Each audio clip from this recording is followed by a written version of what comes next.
이재호가 만난 사람. 이번 시간에는 문화재청 박영근 기획조정관을 만났습니다. 박영근 기획조정관은 숭례문 화재와 복원 과정에서 국민으로부터 많은 질타를 받던 시기에 기획조정관을 맡아 문화재청 대내외 이미지 회복에 큰 기여를 했다는 평을 받고 있습니다. 이번 시간에는 박영근 기획조정관을 만나 문화재청이 국민에게 다가가기 위해 어떤 노력을 하고 있는지 들어봤습니다.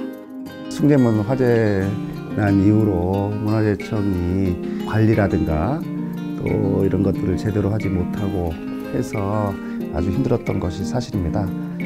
그렇지만 최근 2년 이상 저희들이 그래도 많이 노력을 해서 바꿀 거는 바꾸고 철저하게 뒷받침할 건 뒷받침하고 제도 개선이 필요한 것은 제도 개선을 하면서 지금은 그래도 어느 정도 조금 이제 그 분위기가 반전되고 직원들도 이제는 하면 되겠다라는 그런 자신감을 가져오게 되는 시점이라고 생각이 됩니다. 다만 아직까지도 우리가 실수한 것은 1년이지만 이것을 만회하려면 최소한 10년, 20년 이상 가야 그런 마음의 상처들이 국민들로부터 용서를 받고 국민들이 좀 편안하게 볼 수 있는 그런 것이 되지 않을까 이런 생각을 해서 계속해서 부단히 노력을 배전의 노력을 계속 중단 없이 해야 된다 이런 생각을 갖고 있습니다.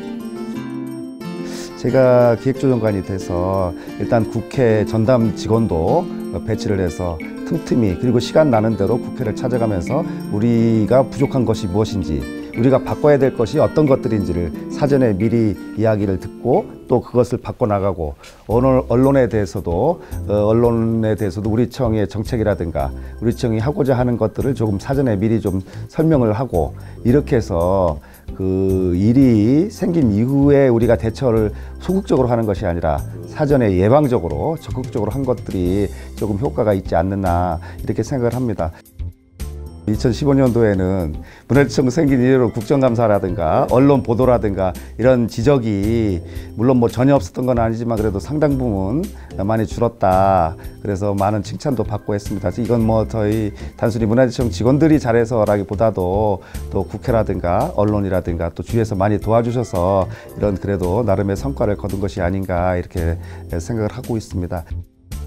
기획재정부라든가 또 행정자치부라든가 인사혁신처라든가 감사원이라든가 법제처라든가 문화체육관광부라든가 이렇게 관대관으로서의 부딪힐 일들을 이제 저희국 소관으로 제가 이제 그것을 실무 책임을 맡고 있어서 그런 쪽들하고 같이 이제 이야기도 하고 또 저희들이 필요한 걸 가서 말씀드리고 사정을 이야기도 하고 조금 동의도 구하고 이런 역할을 하고 있는데 10번 찾아가면 10번 찾아간 만큼의 효과가 있고 서로 간의 이해의 폭을 넓히니까 어차피 그 위법 부당한 것들이 아니라고 한다고 하면 서로 간의 이해의 폭이 넓을수록 서로 간에 도와주고 하고자 하는 일을 성취할 수 있지 않나 이런 생각을 합니다. 올해도 좀 더 적극적으로 찾아다닐 그런 생각을 갖고 있습니다.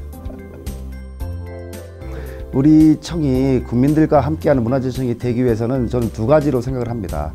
규제는 대폭 줄이고 국민들에게 도움이 되고 이해가 넓혀지고 재밌게 하는 것들은 더 많이 늘리고 근데 이제 국민들이 우리 문화재청을 볼 때 제일 조금 이렇게 민원도 많고 조금 이해가 안 가는 일이 이제 두 가지입니다. 하나는 이제 발굴, 매장 문화재에 대한 그 국민들에 대한 불편, 불만 그리고 이제 현상 변경 허가라고 하는데 문화재를 두에 있으면 그 주위에 있어서의 건축 행위에 대한 제한 이런 것들도 다 사실은 필요해서 하는 거지만 지금까지는 이제 획일적으로 그리고 부정적으로 소극적으로 네거티브적으로 안 된다라는 입장을 섰던 것이 이제 문화재청의 기존의 입장이고 문화재위원회의 태도였다고 하면 지금은 이것을 좀 합리적으로 개선해서 안 되면은 왜 안 되는지 그리고 정말로 안 되는 건지 이런 것들을 개별 문화재별로 이거를 좀 더 조사하고 연구해서 합리적으로 사실 국민들도 문화재를 안 지키려고 하는 것은 아니거든요. 문화재를 보존하자는 데에는 다 같이 같은 마음입니다. 다만 생각하실 때 이건 좀 과하지 않느냐. 주위에서 이미 뭐 5층, 10층의 건물이 있는데도 불구하고 이건 안 된다고 했을 때 이런 것들은 조금 합리적인 개선을 하는 것이 이제 하나의 목표가 될 수 있고 또 하나는 지금 조금 아까 말씀드린 대로 그 생생문화재 사업이라든가 그 경복궁 야간 개장이라든가 이런 것들은 이제 조금 확대해서 넓혀서 재미있고 찾아오는 문화재청이 될 수 있도록 이렇게 할 방침입니다.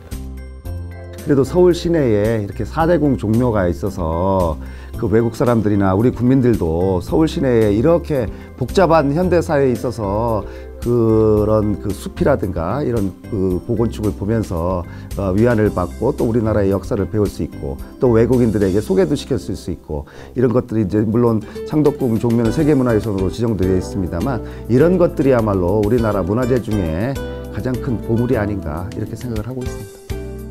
문화재에 대한 남다른 자긍심이 있는 박영근 기획조정관은 우리 문화재를 해외에 알리는 일과 라오스, 캄보디아 등 개발도상국의 문화재 공적 개발 원조에도 많은 노력을 기울이고 있습니다.